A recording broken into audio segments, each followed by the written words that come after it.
Hello and welcome to Tokyo Inklings. My name is CY. You can find me online website at tokyostationpens.com, on Instagram at tokyostationpens, and on Twitter at tokyostationmnh. And my name is Jacob, and I am Foodafan on Instagram and on Twitter, and I have a blog at foodafan.com. And I think this is episode 38? Is this episode 38? No, 39. 39. Episode 39.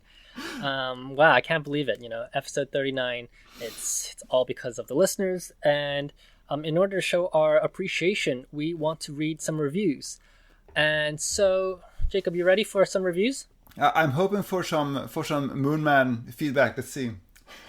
All right. So unfortunately, no Moonman feedback for today, but we did get some reviews from people from different countries. So the first one I want to read is from Uni015 via Apple Podcasts from the Philippines. And Uni015 says, "Awesome podcast to get updated. 5 stars. I love this podcast for the latest updates and news about fountain pen and ink scene in Japan. CY and Jacob always have new and exciting things to share, which makes me want to get more pens and explore deeper down this rabbit hole. Other than news, I also learn more about the different intricacies of fountain pens and its history, which is always fun. The hosts are fun, and their sometimes conflicting opinions and views are what makes this podcast very interesting because you get different perspectives. ! Keep up the great work. Thank you very much, Uni from the Philippines. Thank you so much. Yes, we don't always agree on filling systems and other topics. Cartridge and converters are clearly inferior. The next one we have is from the United States, and this is from Memslot via Apple Podcasts. Memslot says, excellent, 5 stars. There's much to admire in this podcast. It is interesting to see the world of Japanese pens and stationery through the lens of 2 genial experts. I don't know if we're experts or not, but thank you. What is especially impressive is the balance between information, news, and new products. Very hard to manage. A podcast not just driven by new products. Very welcome and consistently interesting. I always look forward. Thank you." Well, thank you, Meme Slot. I guess last week was a very product-oriented podcast, but we do try, to have that kind of a balance. So, thank you so much for your review. And for everybody else who hasn't written a review yet, or maybe you've already written a review and you'd like to support us some more, I highly encourage you to help us write a review because, Jacob, we're actually running out of reviews to read. So we need more reviews. Now, I have to say, we only have 3 more reviews in order to read. And we did get a question about, if you're not on the Apple ecosystem, how can you help write reviews? I'd love to expand on that a little bit. So there are some Android apps that do offer reviews, but they are somewhat obscure. I'm not sure, to be honest, how helpful that would be. So instead, I would unpack the question into, do you want to give us, if you want to give us feedback on what we do well and not so well, then our website, our tokyoinklings.com website, is a great way to do that. If you want to tell people about the podcast, then Instagram stories are immensely helpful. Yes. Instagram stories, Instagram posts, Reddit. Make a thread about us on Reddit, on Facebook, on Fountain Pen Network. All of these things help us greatly. So we would definitely appreciate it a lot. Yeah. All right. Now, to get into the meat of today's show, Jacob, you talked about these glass pens last time, and you said, you're not really a glass pen person, but, try it out. And since then, you got another glass pen. Yeah, this is escalating fast. Yeah, so last time, in the last episode, I talked about how I got my first ever glass dip pen. And now we're here 2 weeks later, and I already have a second one. So I had some time off work this week. So Alessa and I, so Inky Rocks and I, went to Okamotoya in Toranomon in Tokyo. I think we have talked a few times about Okamotoya, but not nearly as much as we have talked about, Shosaikan and Itoya and Marusen. But the short story is that Okamotoya is it is the place to get tonal limbs ink. So apparently there are well over 300 different tonal limbs inks available right now, and most of them are actually available at Okamoto. They have this like shelves, an entire wall full of tonal limbs ink, and they have this ink testing corner where you can try all of them. But of course, as we've said a number of times, tonal limbs ink and glass pens, they go hand in hand, because especially many of the recent tonal limbs ink releases, they have been made for the glass pens, so a combination of shimmer and pigmented and more or less experimental inks. So of course Okamoto also sells glass pens, and they have a lot of different glass pens available, including some that are quite hard to find elsewhere. So Alessa and I spotted this glass pen with a stub-like nib, and I think last year after Inkunuma maybe, or sometime last year, we talked about this tooth glass pen with a ribbon nib, right? And that was very popular. I think continues to be very popular. I found the tooth nib a little bit hard to use, maybe because I'm left-handed, maybe because it's too broad, I'm not sure. But this one, the one that I found at Okamoto, it just perfectly suited my handwriting. So I tried a few inks and I was quickly sold, and there was only one of them available, so FOMO kicked in, and I had to get it. And of course Alessa wanted it too, and she knows that I tend to get bored with pens after a week or so she's already waiting for me to get bored with this one, so she can buy it from me. But I'm not sure it will happen this time, but we'll see. But it wasn't clear to me what brand this was, because I completely forgot to ask at Okamoto, and the labels were kind of confusing. So I went home and I looked at the latest issue of Shumi no Bungobaku. So we talked a few times now about how the latest issue of Shumi no Bungobaku is this glass nib special, right? They feature a lot of glass nib creators and artists. And I found my newly bought glass pen in Shumi no Bungobaku, and it turns out that this pen is made by an artist or a studio called Hanabi Glass Studio in Yokohama. And what's interesting to me about Hanabi Glass Studio is actually made, as far as I can tell, there's this American guy, or a guy born in the US, who at one point moved to Japan and started his own glass studio in Yokohama, and he's making these pens, and they're actually available online, which is kind of unusual for these popular glass pens. Yeah, and Lucas Mahoney, he speaks English, so yes. I'm sure that if some of our listeners want to contact him, I'm sure he'll be happy to reply if he has the time.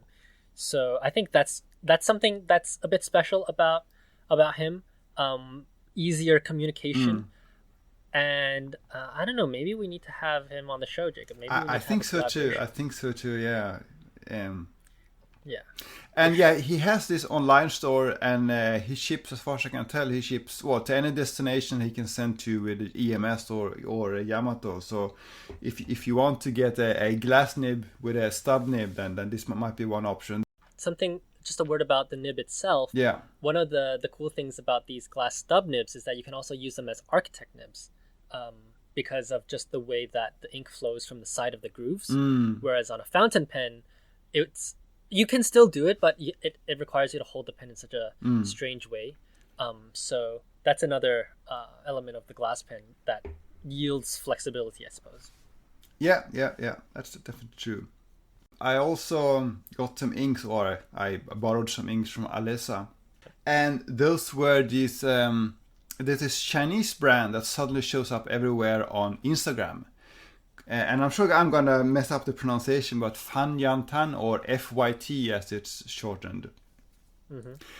And the thing about this FYT inks is that they are, most of them, if not all of them, are chroma shading. So they have like similar properties as Sailor 123 and some of the Troublemaker inks. Which is very interesting because we talked to Ishimaru-san and he says he's not sure how to make chroma shading inks, and it's a happy accident if he managed to make one. So here we have this Chinese brand that seems to have figured out a formula and is selling, as far as I can tell, only chroma shading inks. I suspect that this might be the first Chinese ink brand that it becomes more or less widely available in the West. Or at least I wouldn't be surprised if we within weeks or months see Fanyantan show up on the Shigures and Yosekas and Jet Pens. That's my prediction. I think Shigure might get them. I'm not sure about Yoseka.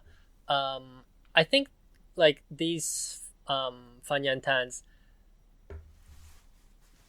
they don't have a retailer, right? Like you have to buy through like the Taobao or like the AliExpress. Yeah, exactly. But that's why I think it makes more sense for relatively small retailers to talk to them directly and figure out a way to import them. Right. So they've been pretty popular in Asia at least for at least a year now, or a year or two. And Freya from Singapore, yes.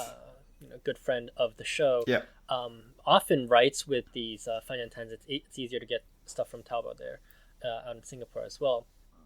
And, they're just beautiful. But I do know that sometimes they don't play well with certain paper. So I think I personally don't have experience with them, so I can't really tell which paper they don't play well with. But I think if you're using something like Tomoe River, should be okay. There's a fairly recently released Fanyantan ink set that comes in this beautiful wooden box. I'm very tempted to get one of those. Yeah, and there's actually a couple other Chinese makers of ink. So, for example, I think Ancient Song was one that was pretty popular. I really wanted to get one, but impossible. There's one called Kaze, and that one seems to be pretty popular with like shimmery inks as well. But again, it's only like available through these Taobaos. Yeah. So it's pretty hard to get. And then there is Become Fish. One word, Become Fish. Yeah, there's that one as well. And Korea is actually doing a lot in terms of inks as well. I'm seeing like Domanti Industries. I really want to get their ink set, but I don't speak Korean, so I don't know how I'm going to be able to get that. But there's a lot of interesting like ink makers now, and maybe this is a part of the glass pen trend, right? Yeah. So related to that, I wonder if we're going to see more glass pens from China. You can always find, and you have for many years been able to find these very low end glass pens that are like 1,000 yen equivalent on the AliExpress and so on. And more recently you also have these acrylic ones. I wonder if we're going to start seeing some more high end glass pens being available. Yeah, for sure. Anyways, moving on from the ink talk, you got some Pilot. Yeah, well, I've been for a while now on like a Pilot buying spree, and I found I got one more. So I found a Pilot Custom 743 with a soft or an SFM nib that for a very good price that I had to get. So I have previously tried Pilot's number 5 size soft nib, and that was actually too soft for my taste. I also tried the number 10 size soft nib, and that was also too soft for my taste, but I've always heard that the size 15 nib, so the nib size you get with 743, that they are stiffer in general. I mean, we know that's true for the Falcon nib or the FA nib in particular, but I heard that is true in general. So for that reason, and because the price was so good, I wanted to try this size 15 SFM nib, and it is actually noticeably stiffer, noticeably less soft than the smaller ones, to the point where I would describe it as kind of, Platinum's SF and SM nib. They're not really... Yeah, they're not soft. They're not really soft. They don't flex. Exactly. They're a bit bouncy. Yeah, I would describe these Pilot ones as more similar to Platinum's SF and SM nibs as the Pilot's smaller ones, which actually is more to my taste. It has a little bit of give, but it's not bouncy enough to be hard to write with. So I think I might keep this one. Yeah, I mean, how long you keep it. That's the question. There's no such thing as a permanent collection. Yeah. So I also bought some pilots. One on your advice actually, and I just sent you some pictures. What advice did I give you again? I bought 2 pilot. Yeah, the BB ones. Yeah, sure. Yeah. So so one of them I got from Mercari, which is a size 10 BB, and the other one is a size 5 BB. And can you see the pictures? I'm looking at them right now, and one of them seems to have more tipping than the other. Yeah, so the size 10 one, that tipping, doesn't that look really small? But the thing, yeah, it does for sure. But when you buy secondhand, you never know if someone has tried to grind it right. That's always the risk. Yeah. And so I took it under a loop and I checked it, and it does not seem like it has been ground. So what I suspect is that maybe this is just an older version of their BB nib, which is, I think, certainly possible. But it means that I won't be able to use it for what I wanted to do, which was stack it. But I just did find that like pretty interesting. And it's definitely something that I'll have to look out for in the future when I buy stuff, because these older nibs, maybe they had just less tipping in general.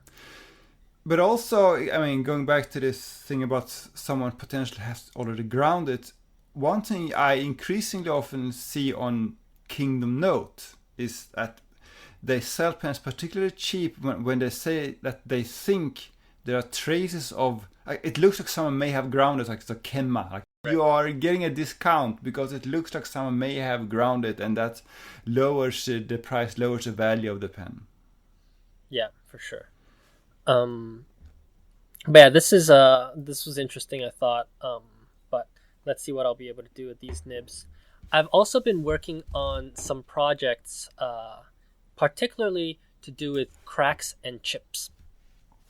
So I'm trying to work on these kintsugi projects. Now, Jacob, I know you've had some interest in kintsugi as well, to repair cracks and stuff like that.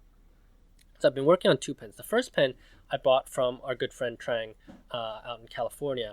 It is a Burgundy Mont Blanc, and the section had developed this huge chip, so the whole thing was gone.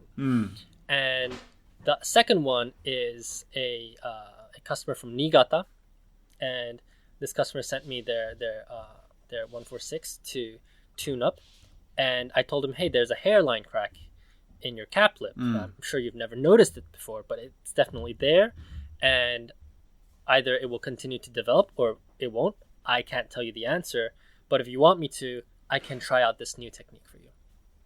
So I've been working on these 2 Mont Blanc pens, and I have to say it is coming along quite nicely. And I know Hiroko did say previously that she didn't really want to do kintsugi because she doesn't know like how the crack will remain. But yeah, I think what she did was that traditionally for kintsugi, what you do is you mix urushi lacquer with a bunch of different things. Like there's komugi, like wheat, like powder and stuff like that, and then you add like these like cotton things, and you add like a bunch of stuff to make the filling.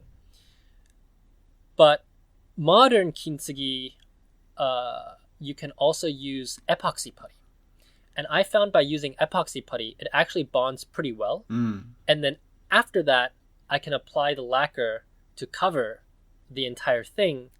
And what I'm finding right now is that it works pretty well. It works pretty well. So I've been working on it. I should be done at least by tomorrow, so I'll probably have some pictures to show. And I did show a work in progress on my stories as well, but that's a little something that I've been working on.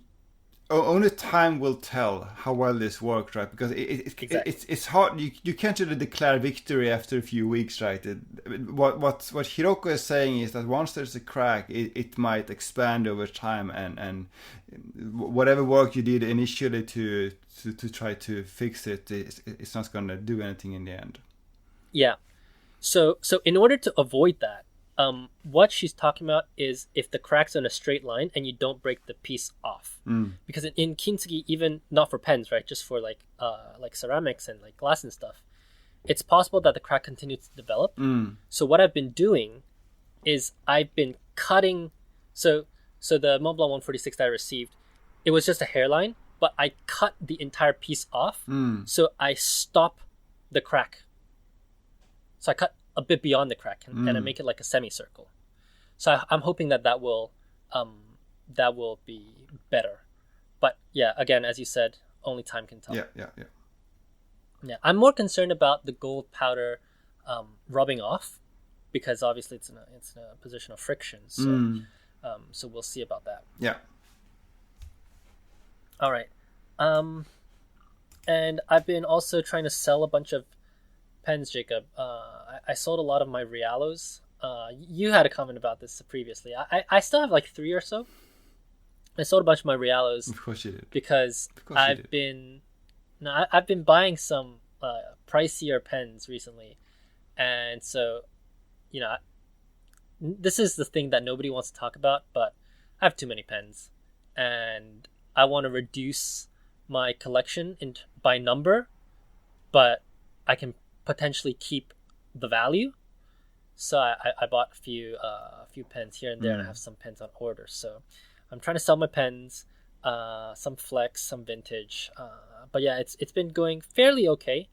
But yeah, that's not really an acquisition, but more like a de-acquisition, right? For the last few years, anyone who has bought a limited edition pen, especially a limited edition platinum or sailor, and has kept it in relatively good condition, that has been a pretty good investment.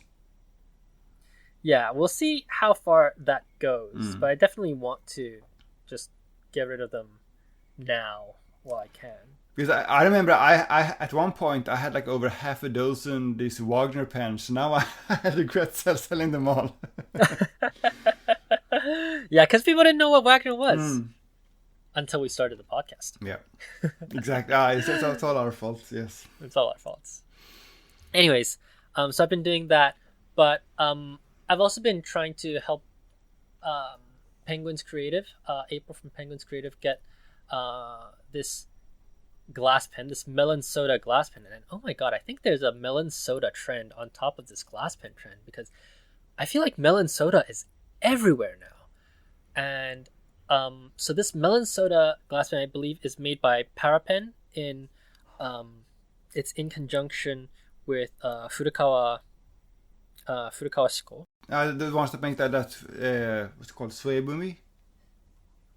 Yeah. I think so. I'll send you the link on Instagram so you can check it out. And this glass pen, I mean, my god. So this is the 3rd time that they're selling this glass pen. Usually, like the first time, it might sell out in like a few minutes, right? Normal. Second time, it might still sell out in a few minutes. The 3rd time, usually it kind of slows down. So I had this item in my cart, right? And they start sales at 12 o'clock. I have it in my cart and just click the checkout. It's 12:02. It's all sold out. That sounds like a Kingdom Note type experience. It was insane, Jacob. I mean, like, there isn't even enough time for you to create an account that they require you to in order to buy this pen, and it's just absolutely insane. And then this morning, I'm not sure you've seen it already, but if you go to Ancora's stories, you'll notice that even Ishimaru-san has gotten on this melon soda trend. So he made a melon soda ink for Ancora. I haven't noticed any melon soda trend, but maybe I've been at home too much. But there was some melon soda sailor pen recently, right? Yes, at Ancora as well, and I did buy that. They had also the melon soda converter. The interesting thing about this ink is that I overheard the shop staff saying that they're going to try to make this a series, like a collection, and it says Ishimaru-san no Gokigen ink. And so it seems like he's just going to make a bunch of inks that he feels like making, have like, several bottles, and whenever he feels like it, they'll be on display at Ancora. Which is kind of cool. That sounds like a winning concept to me. Yeah. Yeah. So and you're only allowed to buy one each. So I bought one. I think this is very smart. That's how you battle the sellers. Yeah. Anyways, shall we move on to some news? Let's do that. All right. So Jacob, you have some Sailor news. Yes, some mildly interesting Sailor news. So last time I talked about how Sailor had released their abbreviated earnings report, the so-called Kessan Tanshin, that has the summary numbers but no real explanation, no breakdown by business segment or anything like that. Now they have released the full length one, and there's a little bit more information that is somewhat interesting. So one thing I found interesting was that if you look at the stationery segment, the profit margin has increased, and they explain that by larger portion of the sales being fountain pen sales. So what they're saying is that they have bigger profit margin on the fountain pens than on whatever else they sell. So which would be like inks and standard pens and whatever else would be within the stationery segment, which surprised me a little bit. I mean, I'm not surprised that fountain pens have a good profit margin, but I thought ink in particular would be good in that sense. For the profit margin? Yeah. And you're saying that it's low? Well, I'm not saying that it's low, but I'm saying that they are, according to Sailor, the profit margin has increased because fountain pens now account for a bigger portion of the overall sales. I see. So that's really interesting that they didn't say anything about like this glass pen trend. Because Sailor doesn't really have anything there, right? Yeah, but your sales can be affected by things that are not your products, right? Yeah. So, I'm pretty surprised they didn't say anything about that. Considering that even Ancora they sell glass pens, so I'm sure they're aware of this trend. I mean, I don't have any numbers. Maybe this is just in my head, but I get the impression that we don't see that many Sailor ink releases nowadays, especially not that many experimental, by which I mean shimmering or pigmented or metal filings or all the weird. Well, they never had that though, right? Sailor just stick to chromo shading. Sure, that's true, but that doesn't mean that they can't change it. And if they recognize this being a trend, you would think that they could do something about that. But some of the retailers that for the longest have sold only Sailor, Gotoji, regional exclusive inks, more and more of them are now offering, in addition to Sailor inks, also tone and limbs inks, right? And most of the new inks you see from those retailers are not Sailor inks, but tone and limbs inks, I would say. Yeah. I mean, Sailor had done the Thanksgiving series with Gift Generic Delta. The first one, Daybreak, I think it is really great. The second one, for some reason, they decided to name it Lucifer. For some reason, I mean, they called it the Morning Star. I don't think they understood the implications behind that. Right. And then we also have Kamogawa. So I'm not sure if it's because Sailor's not doing anything, or the retailers aren't doing anything, or if it's because now we're seeing so much more of those tono limbs. However, I will say that before, when you think of Gotochi ink, you would think of Penna Maestro from Shizuoka. Right. Kobayashi, right? Yeah, Kobayashi. You think of that series, right? I think they're doing less of the full series stuff and doing more one-off or slowly building it out. But so I think Toner and Lim's real genius, the real business innovation, is their ability to very quickly and perhaps at a comparatively low cost produce a new ink. So if you are a retailer, even a small retailer, and you want a new ink, I would expect, without knowing anything, I would expect that it's a lot easier to get that ink done through Toner Limbs than through Sailor today. And I think that would explain why we see more and more of these Toner Limbs inks. Yeah, agreed. So that's one. The other thing I wanted to mention, if we may have talked about this before, I can't remember, but so Sailor's capex has increased, and the reason for that is that they are building an all-new factory, or they are actually rebuilding their entire factory in Kure, on their historical site in Kure. One of the reasons is that this factory has been around for over 70 years, but the bigger reason is that 3 years ago in 2018, there was very heavy rain in southern Japan in particular. Always heavy rain in southern Japan during summer here, right? But it was particularly bad in 2018, to the point where Sailor's factory in Kure was completely flooded and production just stopped. They couldn't do anything for 3 weeks. So it took them 3 weeks just to get production up and running again, but there's still permanent damage done to the factory because of that heavy rain in 2018, and that is one of the reasons now why they now, with new capital, are rebuilding their entire factory. Related to that, what I think is interesting is that if you remember when we started talking about Plus and Sailor, the very first time Plus invested in Sailor was also 2018.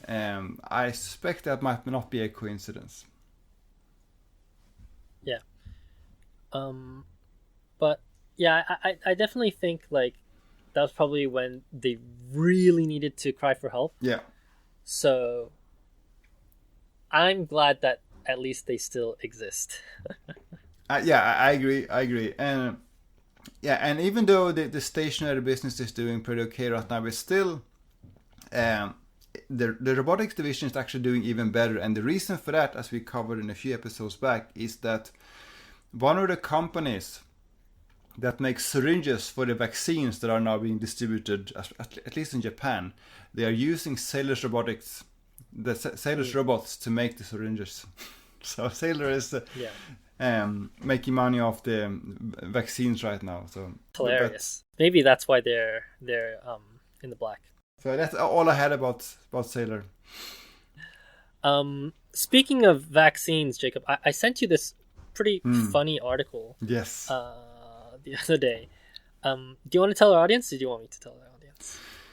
Yeah. So they did this experiment in Fukui, which I can't remember which kind of urushi they're famous for, but they have some urushi. Yeah, some urushi in Fukui, and I think they commissioned some kind of like textile research center in Tokyo to do an experiment where they took some like acrylic plate, I believe, and they applied urushi on it. They coated it with urushi, and then they somehow put some coronavirus on it.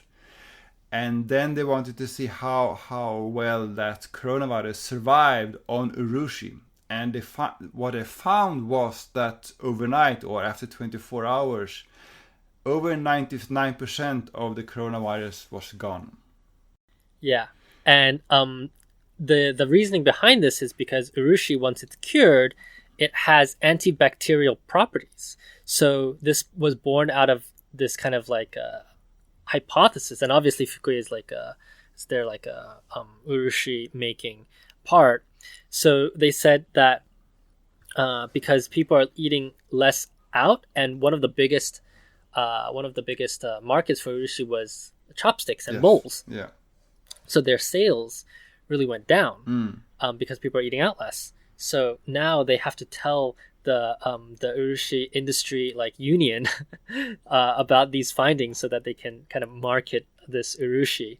So if y'all are writing with urushi pens, that's COVID safe. You don't have to have copper. Except there's one thing I could not find in this article. I could not tell if they actually waited for the urushis to cure. Hopefully they did that, because that would make the results more meaningful. But if they didn't do that, if they have to wait for the urushis to cure, they would have to wait for a long time, right? But if they didn't, then the results are kind of meaningless. So I hope they did, but I'm not sure based on the article. I'm pretty sure they did, because the length of curing depends on the humidity, so you can control that in the urushi. So Yeah. Anyways, it's a funny article that I thought I'd share with you, which is pretty hilarious. Yeah, and Hiroko found this as well, and she posted it. She tweeted about it, and she was very excited. So Yeah. pretty cool. Yeah. And onto the next piece of news is this company that's pretty known for making like virally popular pens. Yes. And these pens, like, it's crazy. People spend like $700-800 on them. Yes. And this company is MBC Seisaku. And I think they are part of Kinokuniya. They're actually just related to Kinokuniya, right? Yeah, because you could only buy those pens from Kinokuniya. So they've come out with a new pen, Jacob. I think you or someone posted it in our Instagram group chat, right? And what's interesting about it, first of all, this is not a Sailor pen. This is their first ever Platinum 3776. Yep, that's right. And tell us the theme. well, let's start with a good thing. What I like about this pen is that it has a pretty cool engraving with a little peach on it, and which is totally an inappropriate emoji. Well, yeah, depending on situation, yeah. But it's also at least the nib is rose gold plated, and looking at the photo posted by Addicted Planner Stickers, I think yesterday or today, I'm now starting to think that the entire pen, as in both the cap band and the clip, are also rose gold plating, although the NBC's own Instagram post doesn't seem to say that. So if that's the case, that's something I do like about it. Before I talk about what I don't like about it, what's your view on this pen? I know a lot of people love like rose gold plating. For me, it's like, it's not a deal breaker at all. But I think, it's a platinum. It's a platinum 3776. So I'm not the target market for this for various reasons, and as you know, I rarely buy these store exclusives, limited editions, but I can still appreciate a thoughtfully designed, a well-made one, and I think that Pentanote and Hachimonja in particular, but also sometimes Nagasawa, and credit where credit is due, even Mori-san with his Wagner Platinums. Some of those pens are really beautiful, and there's really thought behind it. This pen, to me, looks like the very dictionary definition of a parch bin pen. I don't get the color combination. I disagree. Okay. I think that the pen looks like apricot peach tea. I think the pen is super on theme. The thing is, apricot peach tea, that color, is not very pretty. So when I saw NBC's own Instagram post, I thought just like Alice, I thought maybe there's some gradient here. I mean, maybe it's not too bad. But when I saw Addicted Planner Stickers photo, first of all, her photo, I mean, no complaints about her photo. 100 times better. Yeah, I mean, and she does beautiful flat lace and so on. But you could see more clearly what a pen looks like in her photo, and to me that's just random parch bin. I didn't like it at all. But again, I'm not. I mean, that doesn't really matter because I am not the target audience for this pen. I don't like it either. I just think the colors like I think it looks like apricot peach tea, but I just don't like those colors to begin with. And some things that look nice in nature don't necessarily look nice as a combination on products. Yeah. I think this is one of those. Interestingly, they also came out with an ink, a matching ink, and that is it is a scented ink. It is not Sailor, it is not platinum. I don't know where this comes from.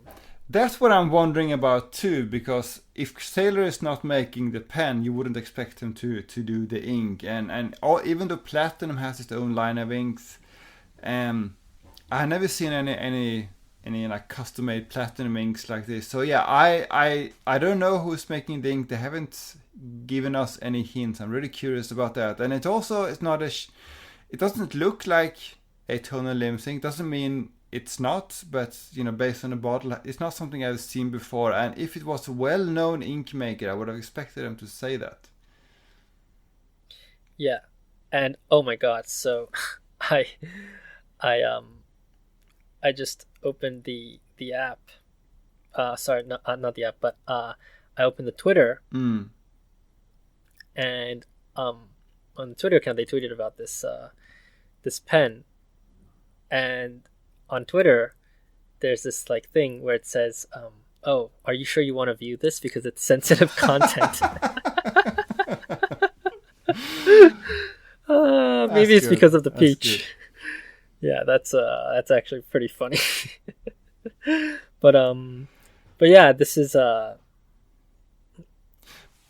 not product for us. But it's still interesting that they're doing this, right? Because again, this is the first time NBC is doing a platinum pen, and I'm all for that. I have no problems with that whatsoever. But I'm still curious about why they now do for the first time a platinum pen. So is this driven by customer feedback?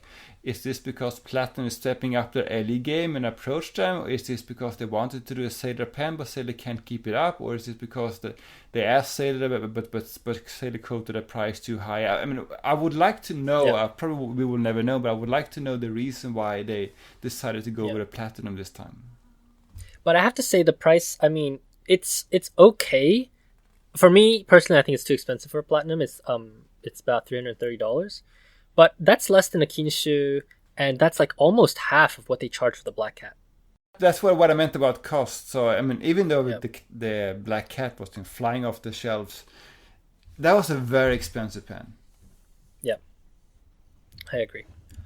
All right, final bit of news for today. So we talked about Hobonichi and their MJ collaboration the other day. Yes. And they got a barrage of negative feedback. Yeah. And so very, very surprisingly, they did not do it publicly, as in they did not come out with any kind of like a press release. But if you go to that product page on their website, you will see that I'm just going to read it out actually. So it says, after receiving customer input on the news of our Hobonichi 2022 collaboration with Michael Jackson, we are in the process of reconsidering the release of these products. When we have more information, we will post it on the Hobonichi Techo official website, updated 15 August 2021. So even though they didn't like announce it, they did put it on this product page. And I'm kind of surprised that they actually backtracked. Yeah, I'm glad. I mean, I don't have any particular opinion about this, but it's interesting to see that they are being so pragmatic about it. Yeah, but I wonder how much money they would lose from not doing the release, because they must already have all of the products. Yeah, sure, but it's also always about risk calculus. They might lose money if they go ahead. So yeah, it's So, anyways, I mean, it's a huge hit for Hobonichi for sure. But that's very interesting.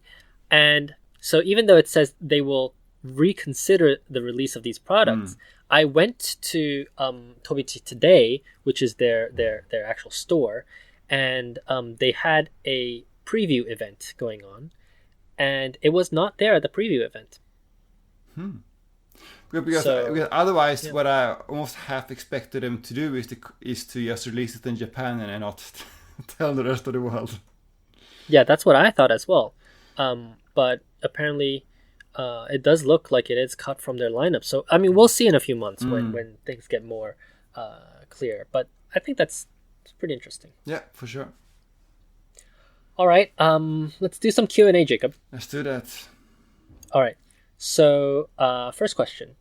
It's from Vladimir from IG, Instagram. He says, here's the setup. You find that one ink, you know that you won't need any others in this color because the best ones will only come close but not replace it.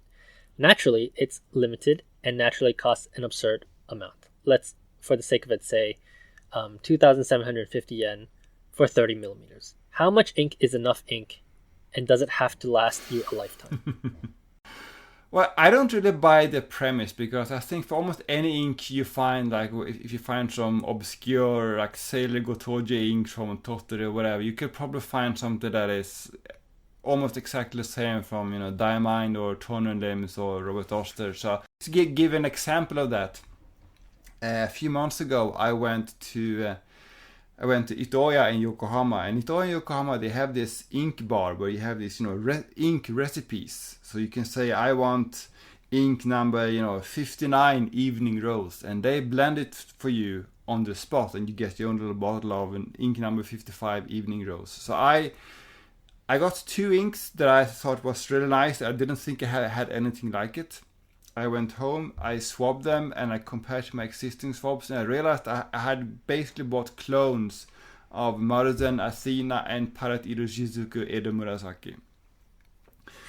So, yeah, unless you're talking about, the label or, the name or the particular shape of the bottle or some combination of that, I don't think there's such a thing as, the one and only ink you can never replace. So that would be my answer. And also I'm against hoarding in general. I would only buy one ink, one bottle of an ink. What about you? Except for Maruzen Blue Black, right? I did buy a second bottle of a Maruzen Eternal Blue only because I so strongly dislike Sailor's vase bottle. I want to get rid of the vase bottle, and they have a new one in the original traditional, what you call the pill bottle, and I would much rather have that. Yeah, so I also don't buy the premise, not because I don't think there's these unique inks, but I think if you have more than 10 bottles of ink, you're never going to use them all unless you're a nib grinder or, you're like creating art, like splashing the ink everywhere. I have never seriously finished a bottle of ink that was not Konpeki, and that's only because I use Konpeki to test my nib grinds. Yeah.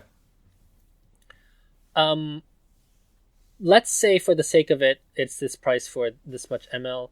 I would get 60 mLs. I think 60 mLs is pretty reasonable. It's not a lot, so that's 2 bottles. But otherwise, I don't really fear me using all of it, because I'll give you an example, right? You like burgers. You go and eat a gourmet burger. It's the best burger you've ever eaten in your life. That doesn't mean that you don't go back and crave a Big Mac sometimes. So even if that's your favorite ink of all time, you're still going to use other inks. So I don't really think that, this is my forever ink, forever and ever. However, if you're only using one ink, then I'd say you can buy a bit more. And at that point, if you're only going to ever use one ink, I don't think the cost matters. Yeah, I think your point about, there's also another ink you want to use is a very good point. And to me, that goes back to this whole idea about glass pens. And what I mean by that is that I might ink up, 1 or 2 fountain pens with some inks that I really, really want to use. I want to use some Eternal Blue, and I want to use some Edo Murasaki. I've been waiting to use those inks. But the next day, I have a look at my ink shelf and I say, hey, I haven't used, Maruzen Dokkan in a while. Now I want to use that one instead. And to me, that is the reason, that is the problem that a glass pen solves for me, because there's usually it takes me only one day to get bored with an ink and wanting to try another ink, and a glass pen allows me to do that without having to either ink up another pen and end up with 30 ink pens, or having to clean up a pen with an ink that I actually enjoy using. But even though it solves that problem, it doesn't solve the ink is very expensive problem, right? So if you want to save your inks, don't buy any glass pens. But I have never had that problem, because if anything, I want to use up my inks, right? I want to shrink my shelf space. Yeah, I agree. All right, second question. Hey guys, it seems like part of the fountain pen habit is to find that quote-unquote perfect pen, whether it be the way it writes or looks. I actually like the idea of having quote-unquote the pen, right, which I can use for work, journaling, or just jotting notes down. I know that for most of us, having the pen is not going to happen, but I'm interested to know what your version would look like. What nib, brand, grind, bow design, materials, filling system, and ink would you pick? Love the podcast. Cheers, Tom.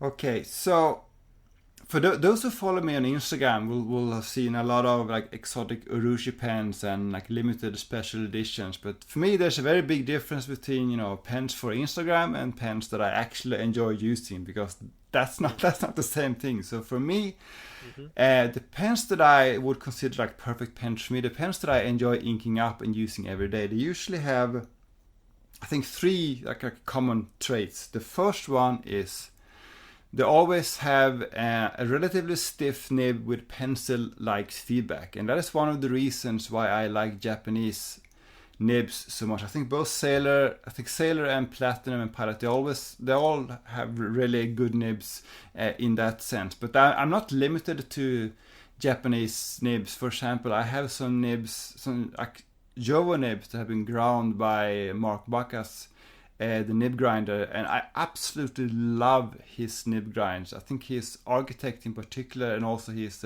Predator, he's really dialed in that pencil feedback just perfectly. So those are examples of like nibs that I enjoy using and I would want to have in my perfect pen.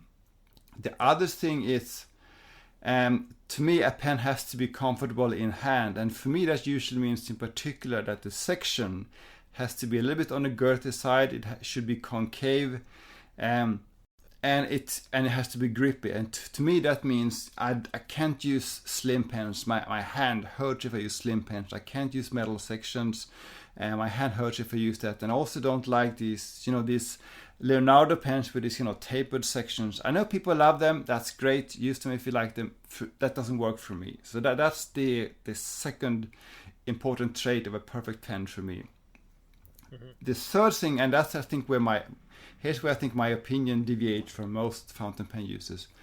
I don't enjoy using a Namiki Emperor or a Toma or a special edition Mont Blanc or some one of a kind Nagahara Senior or Sakai Eski pen that is irreplaceable, because I find no enjoyment in using pens that I have to baby, that I have to be very careful about. Because to me, a pen that I enjoy using is a tool, is a workhorse pen, and I prefer pens that have some micro scratches where maybe the cap band, where the gold plating has come off a bit. Pens that I don't need to be careful with. That I absolutely prefer using those kinds of pens, which basically means my favorite pens are not what anyone would consider a great pen. Actually, let me add one fourth thing that I also enjoy. I don't particularly consider large ink capacity to be an advantage, because that's not how I use my pens. That is not really a meaningful use case for me. But I do consider ease of cleaning to be an advantage. I do consider the ability to use a saturated ink without staining the barrel to be an advantage. I do consider the ability to prime the feed an advantage, and for that reason I gravitate toward cartridge converter pens. So what all of this means is that the answer to this question is that my perfect pen is a worn second-hand Pilot 743 with some interesting, posting or Waverly or caution. It's a super boring answer, but that's my answer. Wow, I couldn't have expected that at all. Of course, jokes aside, I think for me, a gold nib, coarse nib so that I can grind it down later maybe, a 1/4 6-sized Pilot Custom Heritage 92, where you can disassemble the section. I think that would be pretty perfect. So I think the Leonardo Momento Magico, that actually comes pretty close to a perfect shape and size for me. All right. That was a surprisingly fast, short answer from you. Yeah, I mean, I'm not really picky. I would have expected some of your new, what's it called? That Arco pen you had, for example. Let's revisit that topic. Sure. All right, last question. I'm going to go really quickly on this. I'm a fairly recent listener to the show, and I would like a little clarification on something that's been mentioned offhandedly in some recent episodes. What's your issues with Platinum's pens, nibs in particular? I've heard the two of you mention QC issues. I'd like to hear more because the consensus over here seems to be that their nibs are held in high regard. Ryan from the USA. So this is for you. So Platinum actually doesn't perform any QC on their nibs. So they make the nibs, they cut it, and none of their nibs are hand finished. They just tumble dry them and then they just slot them on pens. And I know this because I was told this by a shopkeeper who had talked to the nib person at Platinum, who's been working there for like 5 or 6 years now.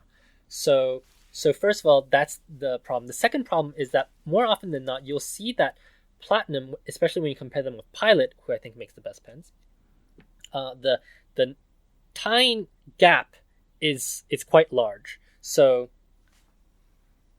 what this can result in, I'm not saying that it won't write well, but what it potentially results in is maybe some kind of a scratchiness, especially if you write with their UEF, where there's like almost no tipping at all. It could cause some scratchiness. I suppose that's also part of the reason why they have that very distinctive feedback, which some people like. For me, that's not a sign of good nib tuning. I think it has to just touch at the tip.